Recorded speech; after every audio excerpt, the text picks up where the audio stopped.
Good evening, everybody. Welcome to Let's Talk It Out podcast. I'm your host, Alec Lifshows, aka Trey Busy. I want to welcome you if you're listening in for the first time. I appreciate you for subscribing to the podcast. If you're back listening, I would like to welcome you back. Thank you for being a part of the show. I would like to thank Janae Black for coming on last week. She concluded the suicide prevention and awareness series for the month of September, because the month of September is suicide awareness month. Well, suicide prevention month, I should say. Excuse me. She was very, very detailed, and I enjoyed hearing her story. And she's very strong, and I encourage her in her walk. But before I go too much further into tonight's podcast, I would like to say I have a special guest with me tonight. Let's see. Sorry about that. Crystal Harris. Crystal, thank you for joining the podcast tonight. No problem. Crystal, can you do me a favor and tell people a little bit about yourself? Yes. So, right now, I am a social worker for a Medicaid company called Illini Care Health. My background includes I have a master's in social work. I have my bachelor's in clinical psychology.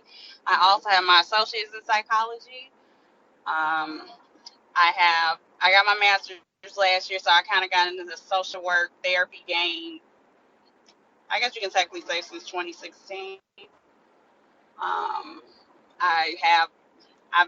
a social worker now, like I said, and I've worked in the child therapy with Aunt Martha's for their foster care program. I have been a foster care intern, and I also have worked with a community mental health center as well in the south suburbs of Chicago. Well, that's pretty impressive that you've done all that for the children, and also, I mean, just people that go out of their way to help others. I'm really grateful to be in the presence and share energy with those types of people. I mean, that's the whole purpose of the podcast, to help others. Now, Crystal, if you don't mind, I would like to get right into it. Is that okay with you? That's fine. Okay, so I want to ask you, Crystal, what was your first encounter with mental health that you can remember? My first encounter when I would say I was 10 years old. And so I have a brother. We're 10 years apart. And at that time, I was 10, he was 20. And I remember we were at our grandmother's house and we came home from Easter. And I just remember my brother started randomly throwing rocks at me. And he kept saying, they're trying to get Crystal. And I remember that was one of the first erratic episodes that my brother had, and I didn't understand what was going on. And I didn't find out until years later. He had several episodes, but that's the very first one that I can remember off the top of my head. Wow. And as a kid, you had no idea what was going on at the time? Not at all. Your brother was just throwing rocks at you. You probably was thinking he was just being mean or something. Yeah.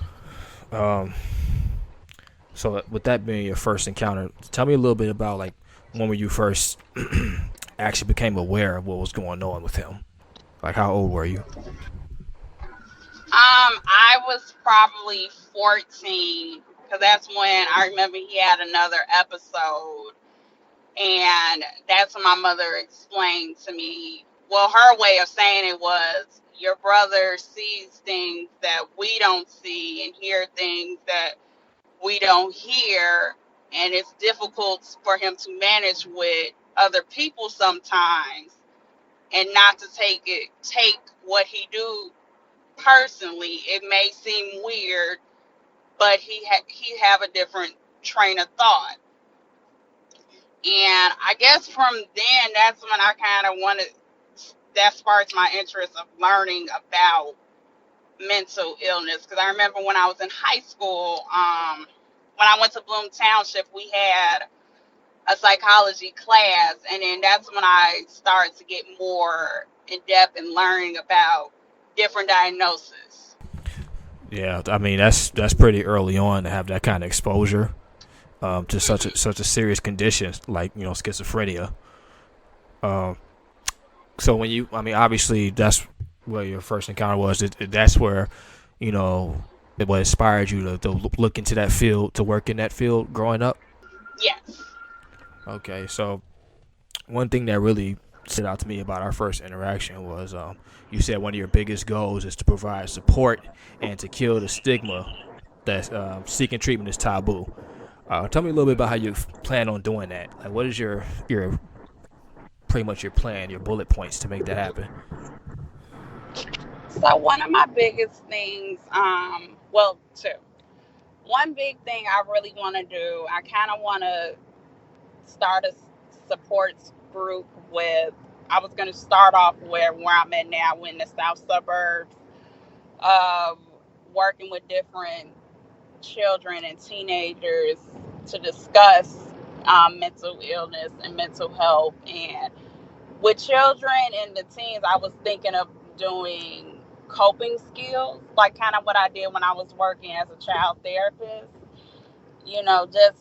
Just for children to learn that this is real, this is what happens. You're not okay 100% of the time, and it's okay to talk about it. And here are some things that you can do to help you so you can feel better. I want to like put out you you don't feel okay every day, and it's okay, it's normal, but I want you to also have that confidence and have that comfort level to tell others or family or your teacher or whoever that this is what I'm feeling, this is how everything's going, and this is and what should I do, what this is what I plan to do, if that makes sense.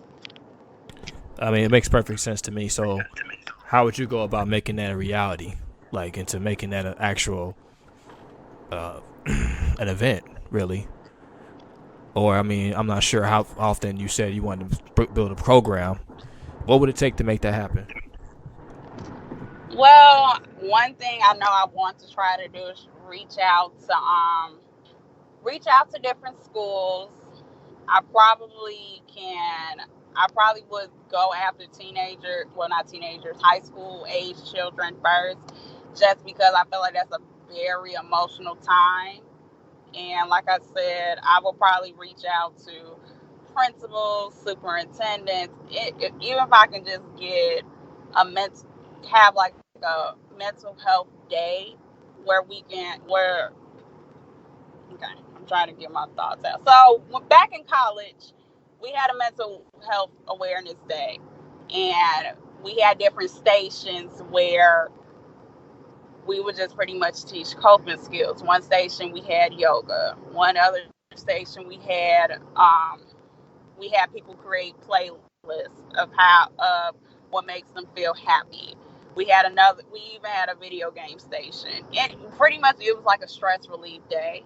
And if I can just reach out to different schools and like promote that idea and just have that day where teenagers can and kids eventually can interact with the stress relief day, that's pretty much my goal. But I'm not gonna lie, I do got some more kinks that I need to work out before I present it.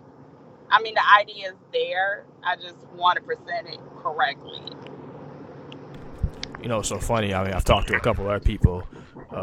More recently, Janae Black had something similar planned, and also I talked to Tia Smith a couple weeks ago. She had something of a similar sort. Just like people are inspired to build these brands and build these outreach centers for those who are suffering from mental health, and just for them to have resources. And again, I mean, I'm really it really inspires me, the work I do, and to go over above and beyond. So I know if you do want to make that happen, if you do set your mind to it, you can make it happen.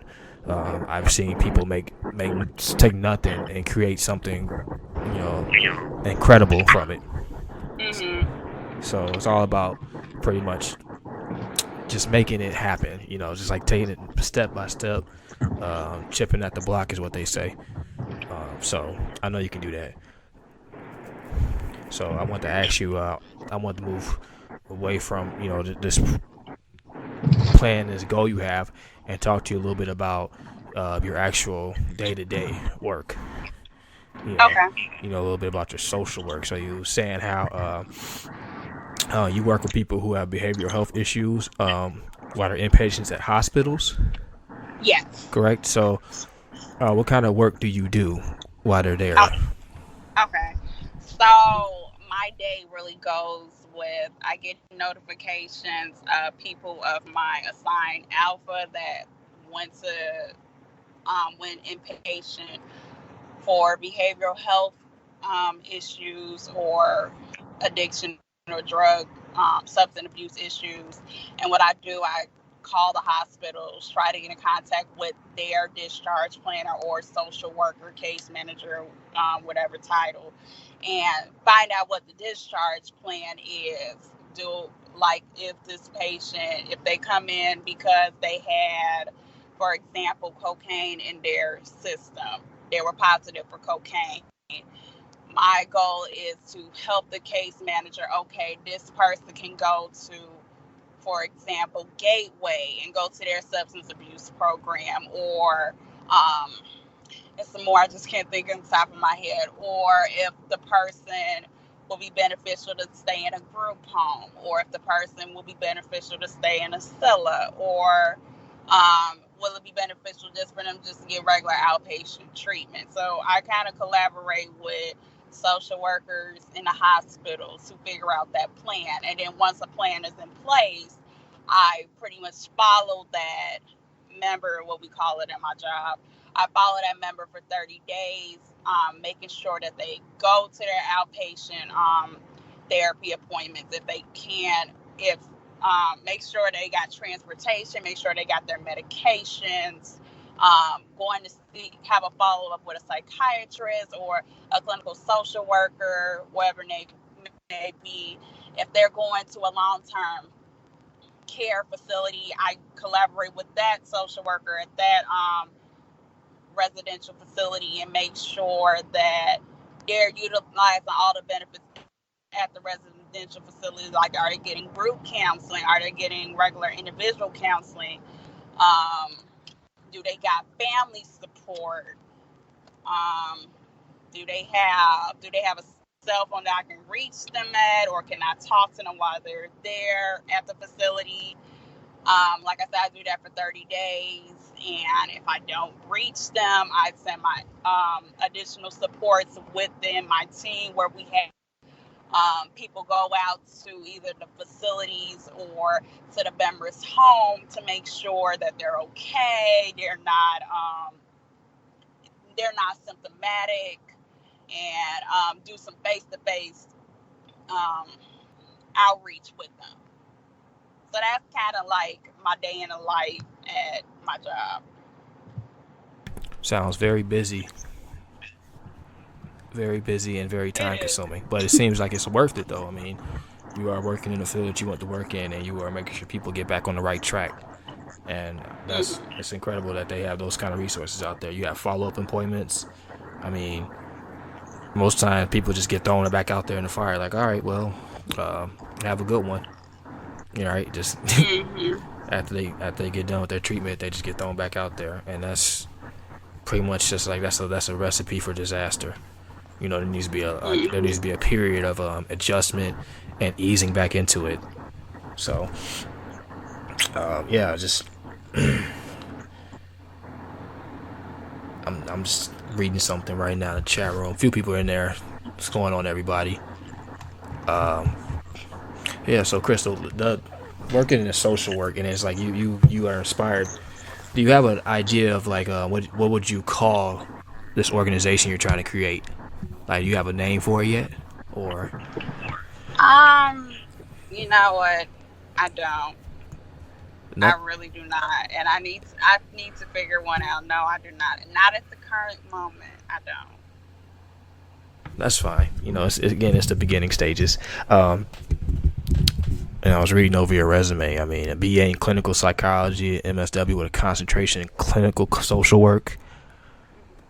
That's again, I mean, a lot of times people take trauma in their life and it pushes them away from certain things, right?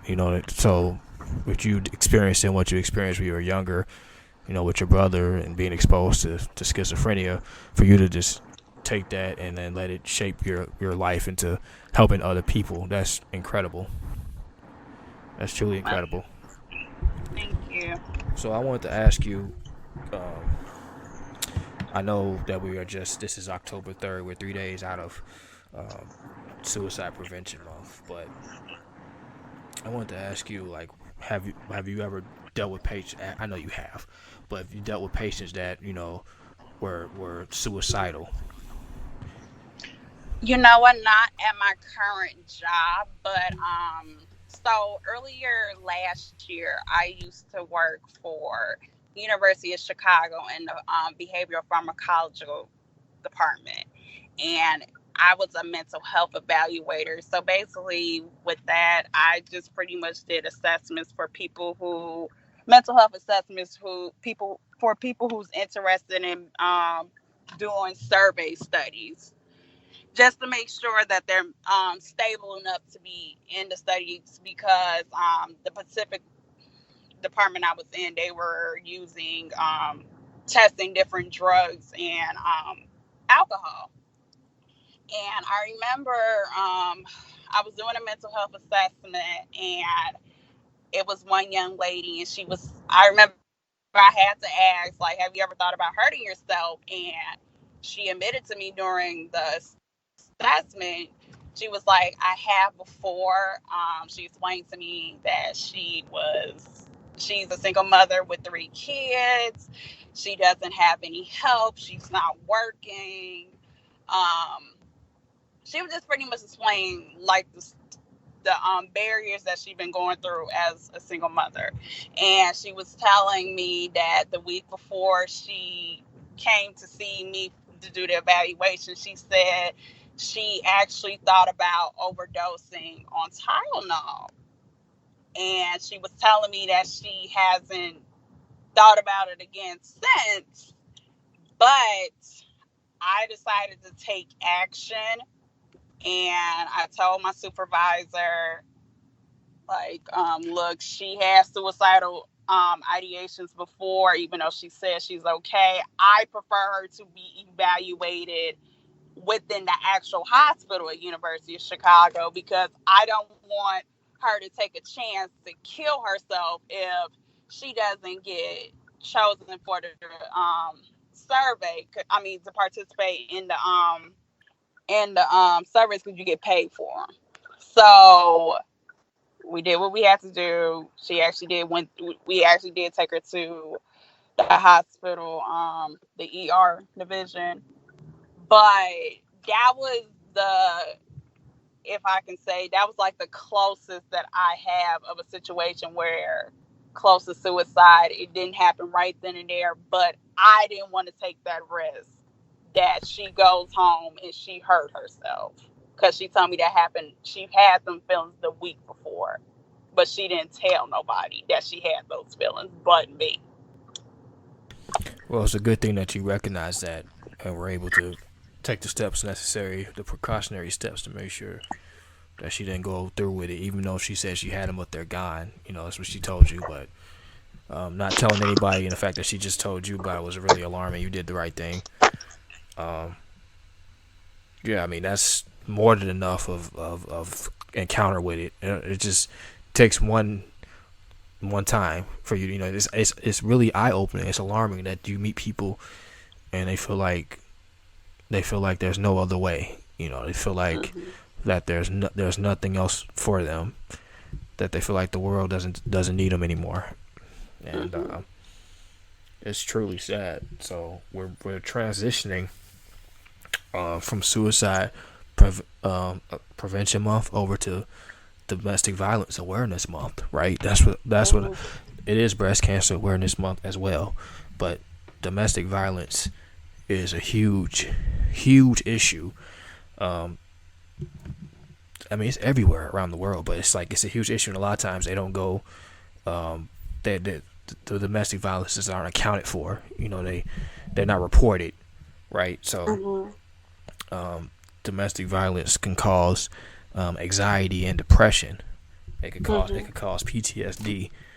It could cause. I mean, it's a whole slew of mental health conditions that could come from prolonged exposure to domestic violence.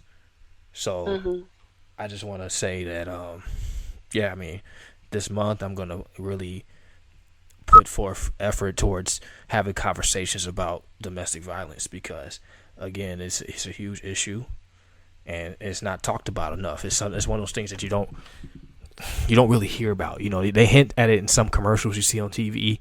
Like you see somebody Mhm. sitting down and they have like a black eye and they just have like that. They look real sad, but the commercials be like 20-25 seconds and that's it.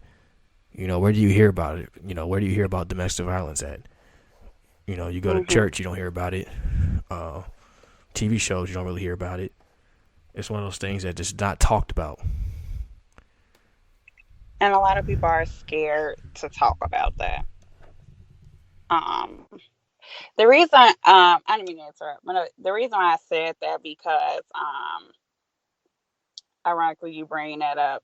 I was in a domestic violence relationship before my current relationship, and I was scared to really tell anybody because I was once upon a time like I didn't practice what I preach. Like I would talk to other people that tell me what they were going through as far as with their significant other, their boyfriends and everything. And I'll be quick to say, "Oh, leave him alone. Just walk away. Don't be dumb. Don't be stupid."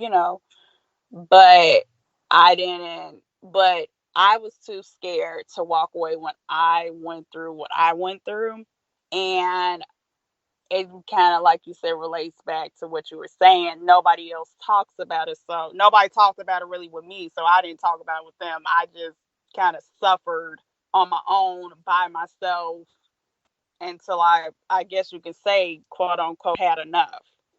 And I do totally agree. If we talk about it more, maybe more women and men who are in those situations can feel to have the confidence to actually speak up.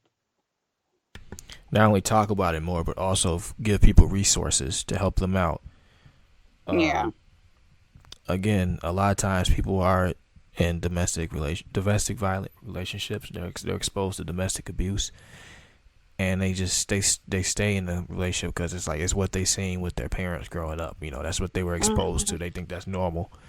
They think that's normal relationships. Like, oh, you're supposed to stick around. Oh, they don't really mean that. Um, Mhm. like I said, it could cause severe health conditions.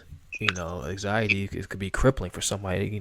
Say the person that abuses you comes home and they're pissed off about something. They're just in the house like smacking things over or something like that.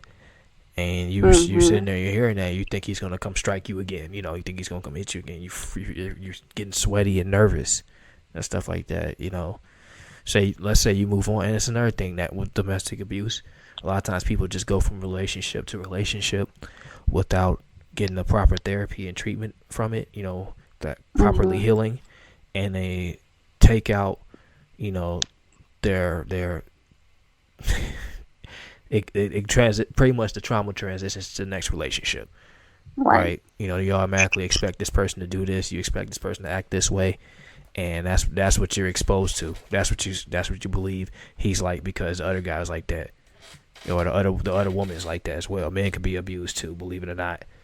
Mhm.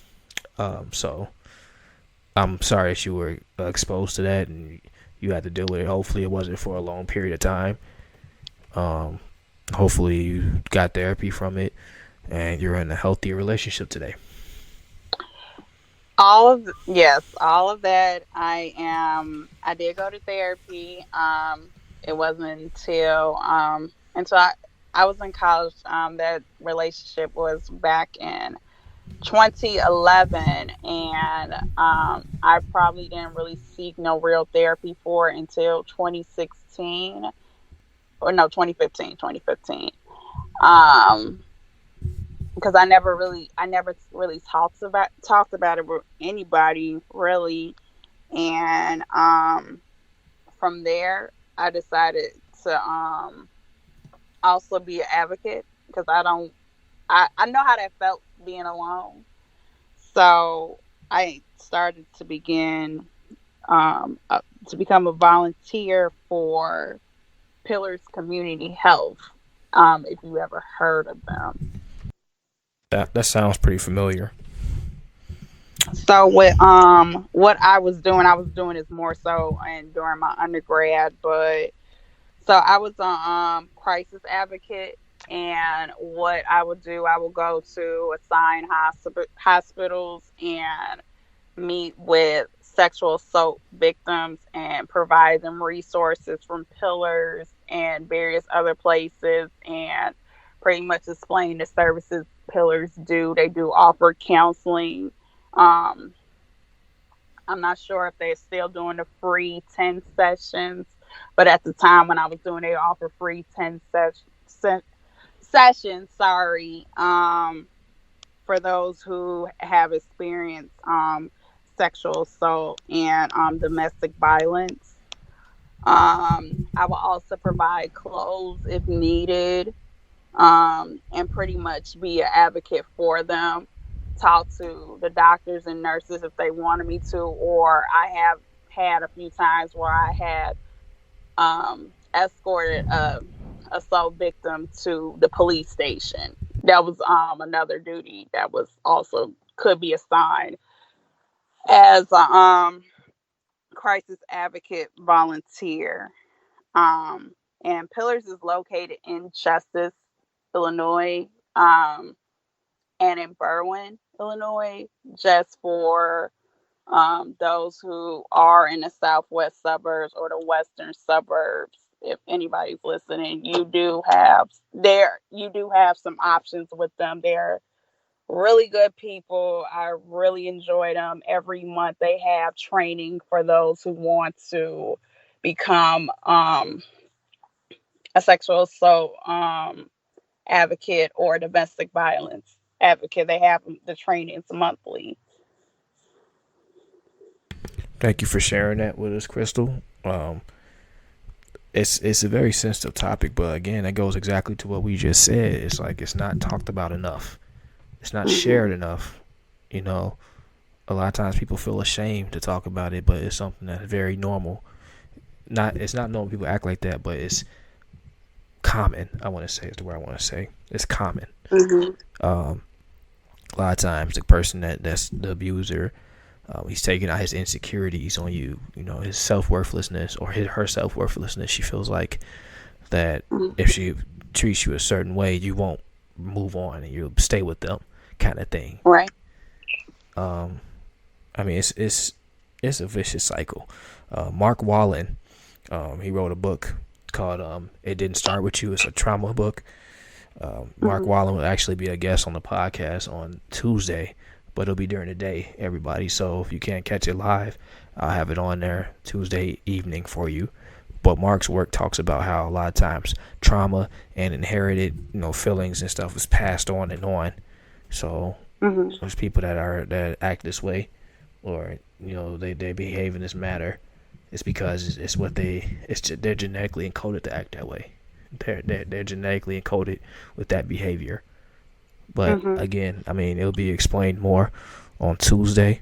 I encourage everybody to check out that book. The name of the book is called "It Didn't Start With You" by Mark Wallen. So, sorry everybody, I'm a little bit down on the weather right now. I sound like I'm drained or not myself.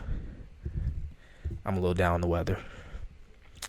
This week has been rough, weather-wise. It's been hot, it's been cold, it's been raining, it's been cloudy, and it's fighting things right now. So, Crystal? Sorry, I don't want to take the mic away from you. It is your interview. It's fine. It is your interview. I'm sorry about that. It's okay. I wanted to ask you, have you ever experienced any feelings of anxiety, and how do you cope with those feelings?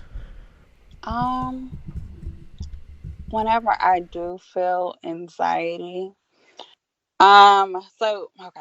So you're asking like what coping skills that I practice basically, correct? I'm asking everything. Okay. Okay, so whenever I do feel the urge or and if I feel that I'm anxious about anything, I just try to go back to my own coping skills of I know maybe everybody got do whatever they do that makes them feel calm, but mine's just simply listening to music and deep breathing. I know it might just sound maybe weird to some. I don't know. But when I do, that's really my coping skill. I mean, I know it's so many that people can do or but that's just mine. Now what rises my anxiety? I'm not sure if I want to talk about that, but I guess I can. But as far as a coping skill that I practice, I will say that. Crystal, this is the name of the show is called Let's Talk It Out. I'm not sure if Um, not sure if you know that. I'm no. not sure if you know that or not. That is a very open conversation. We talk about and share feelings and emotions and Mhm. thoughts and weaknesses and vulnerabilities, and we uplift each other and all that good stuff. The chat room is saying we have a voice, human rights, and deserve to be safe and free from violence. So EJ4312 says, "Thank you for sharing your story and encouraging others to know they can make it out. Domestic violence is not your fault. It's power and control over another person. Domestic violence comes with a huge stigma of shame. We need to have these conversations." Mhm. So, like I was saying, we have very open conversation. Mhm. Uh, for me, I've shared several times what raises my anxiety. It used to be real bad when I used to drive on the expressway, and I Mhm. had no idea why for a while, what caused it. But it was the deep rooted fear of being in a bad accident and dying, pretty much. Mhm. I used to get like really nervous to the point where I literally just used to stay off the expressway. I'd take the street everywhere. Mhm. Granted, it took a lot longer to get places, but at least I didn't have an anxiety episode. At least I didn't freak out. So I got over that eventually. Mhm. I could drive on the expressway now, whenever I want now, wherever. But again, it's people have different things that rile them up, right? I mean, not everyone. Some people just heard that and they're thinking, why are you having anxiety about the expressway? Mhm. You know, something that may seem silly to other people might mean the world to you, kind of thing. Right. So, that's what makes everybody great. We're all different. And you're right. Okay. It's just funny how you say the expressway. Well, one of mine was flying planes. I probably didn't start going back to getting on an airplane up until my 24th, no 20, yeah, 24th birthday, and that is due to I didn't want to travel for a while too. That's due to when I remember a few months before September 11th. My family, we went to Mexico, um, had fun. Then 2 months later, that happened, and I couldn't get on a plane. I remember that very next year, my parents really wanted to try to convince me to go to California. I'm sorry, and I remember boo-hooing, crying like I'm not gonna die. So I didn't get on a plane until I was 24, and so I went with my best friend to New York. And even then, I remember just breathing really hard, sweating in my coat, and I think I prayed that whole what was that a little over 2 hour, maybe an hour, 2 hour flight that this will not be my last. I won't die, and it was my birthday too. I don't die on my birthday. Um, Anything that's kind of like a threat that I possibly can, mm, die from that and roller coasters. I now at least I can say I got over my got better with my anxiety for planes. But roller coasters, I'm not gonna lie, I seen what is that movie? Final Destination. It screwed me up ever since. I cannot go to. I can't get on no. I can do some roller coasters. I just remember freaking out getting on Vertical Velocity at Great America some years ago. Like I literally was screaming, excuse my French, get me the fuck off this ride. Like I sat on the roller coaster in the seat. I was fine. They pulled the thing down and I just started screaming my head off. I just Um, want to say I understand completely. Um, my issue with roller coasters has always been that they're man-made, and for mhm, someone who has worked in construction before, I only like the. I'm pretty sure it's not union guys that build roller coasters. I have to double check that, but um, non-union work is usually not as up to par as union work.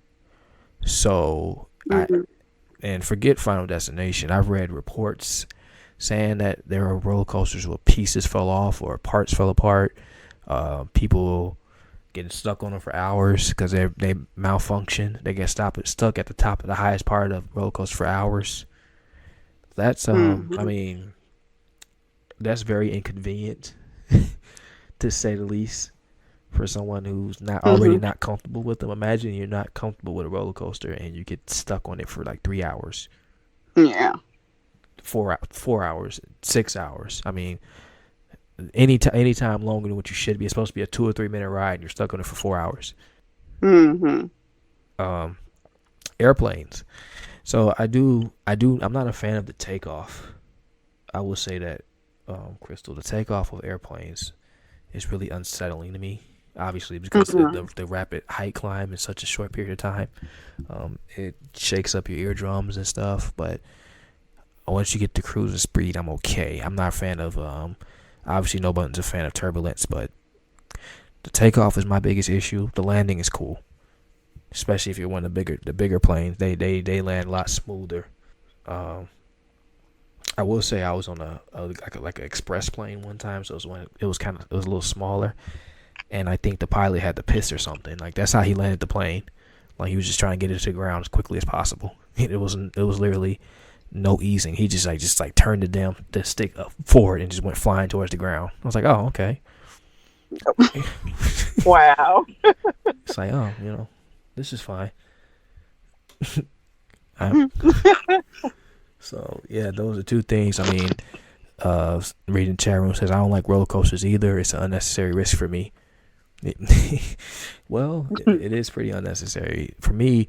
My thing was I'm not afraid of heights because I've been at very tall points before. I've worked on 12, 13 story unfinished buildings before when I was doing carpentry. I've been high up before with harnesses. I've been Mhm. on boom lifts. I've been on scissor lifts high. My issue is heights that I can't control. You see what I'm Mhm. saying? Like if I was on a helicopter or something, I'm not the one flying it, or uh, I think you'd be happy to know. I think Vertical Velocity is closed, if I'm not mistaken. I think they closed that down permanently, if I'm not mistaken. So you'll Okay. be happy to hear that. Okay. Um, yeah, I mean, like let's stand on the edge of a cliff. I wouldn't have an issue with that because guess what? I could just walk back. Mhm. Something that I'm not in control of is the issue, right? Yeah. I wasn't controlling the pilot that decided, like, you know what? It'd be a good idea. Let's nose bomb right now for the part for the landing strip. Nose dive right now, just straight down. So, I want to say we are at the 40-minute mark. I want to ask you, Chris, do you have any last words you want to share with anybody? Any last bit of advice? Yes, I would. I would just like to share Pillars domestic violence 24-hour hotline and their sexual assault hotline, just in case if there's anybody that's listening tonight that they feel like they need any resources or just need a listening ear. Like I said, they're wonderful people. I just wanted to share the number. Um for the 24-hour confidential domestic violence hotline. The telephone number is 708-485-5254. And then for the 24-hour confidential sexual assault hotline is 708-482-9600. I just wanted to share that. Can you share the first number with me again? I messed up on the last two digits. Oh, that's fine. That's fine.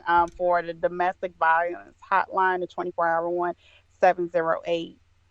708-485-5254. And I'll just repeat the other one just in case. And then for the confidential sexual assault hotline, 708-482-9600. Thank you. I got both those in the chat room. I also want to share. I'm just gonna put it in the chat room, but I'm gonna say it out loud for people that are listening back. There's a free 24/7 confidential national domestic violence hotline, and that number is 1-800-799-7233. Again, that's 1-800-799-7233. It's a free 24/7 confidential, national domestic violence hotline. Just if you're feeling like you're trapped and you need somebody or something, those are a few resources for everybody. Crystal, thank you for joining me tonight. I really do appreciate it. No, I was gonna say it was no problem. I really enjoyed speaking tonight. Excellent. Everybody, thank you for listening in live. If you're listening live, thank you for listening back. If you are listening back to the episode, I look forward to talking to you guys again next week. Should be giving you guys 2 episodes next week. So, good night, everybody, and I hope you have a good week.